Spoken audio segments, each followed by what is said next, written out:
আসসালামু আলাইকুম রহমতুল্লাহি ওয়া বারাকাতু। আজকে আমরা এই ভিডিও থেকে জানবো তওবা নামাজ পড়ার নিয়ম। তওবা করার সুন্দর একটি পদ্ধতি হলো তওবা করার জন্য প্রথমে সুন্দর করে ওযু করতে হবে। এরপর 2 রাকাত নামাজ আদায় করে আল্লাহ তাআলার কাছে মাগফিরাত ও ক্ষমা চাইতে হবে। গত জীবনের সব পাপ এবং আদেশ অমান্য করার অপরাধ থেকে মার্জনা চাইতে হবে। গুনাহ হয়ে গেলে তওবার নিয়তে নামাজ পড়াকে তওবার নামাজ বলে। গুনাহ সংঘটিত হওয়ার সঙ্গে সঙ্গে এই নামাজ পড়া উচিত। বিগত জীবনের গুনাহ থেকে তওবার নিয়তেও তা পড়া যায়। বিজ্ঞ আলেমদের মতে তওবার নামাজ পড়া মুস্তাহাব।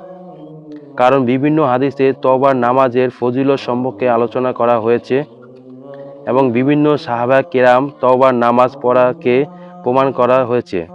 আসমান ইবনু আহমাদ থেকে বর্ণিত, তিনি বলেন, আমি আলী আলাইহিস সালামকে বলতে শুনেছি, তিনি বলেন, আবু বকর আলাইহিস সালাম আমাকে একটি হাদিস বর্ণনা করেছেন এবং তিনি সত্যি বলেছেন। তিনি বলেন, আমি রাসূলুল্লাহ সাল্লাল্লাহু আলাইহি ওয়াসাল্লামকে বলতে শুনেছি, যখন কোনো বান্দা কোনো ধরনের গুনাহ করে উত্তম রূপে উজু করে দাঁড়িয়ে 2 রাকাত নামাজ আদায় করে এবং আল্লাহর কাছে গুনাহের জন্য ক্ষমা প্রার্থনা করে, নিশ্চয়ই আল্লাহ তাকে ক্ষমা করবেন।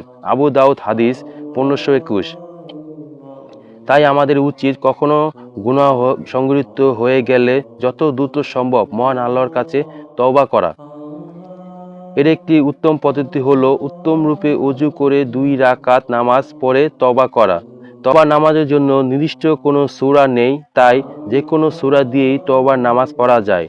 এই নামাজে ওযু ও নামাজের মাঝখানে কোনো দুনিয়াবি কাজ বা কথা না বলা উত্তম, কারণ হাদিস শরীফে ইরশাদ হয়েছে, আল্লাহ রাসূল সাল্লাল্লাহু আলাইহি ওয়াসাল্লাম বলেছেন, যে ব্যক্তি আমার মতো এমনভাবে ওযু করবে অতঃপর 2 রাকাত নামাজ আদায় করবে এবং এর মাঝখানে দুনিয়ার কোনো খেয়াল রাখবে না, তার আগের গুনাহ ক্ষমা করে দেওয়া হবে। বুখারী হাদিস 159। নামাজ শেষে আল্লাহর তাসবিহ পড়বে, আল্লাহর প্রশংসা করবে এবং ইস্তেগফার পড়ে মহান আল্লাহর কাছে দোয়া করবে।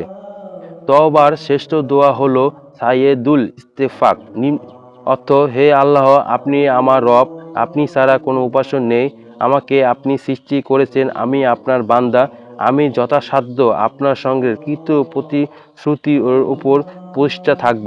আমি আমার নিকৃষ্ট আমল থেকে আপনার কাছে আশ্রয় চাই।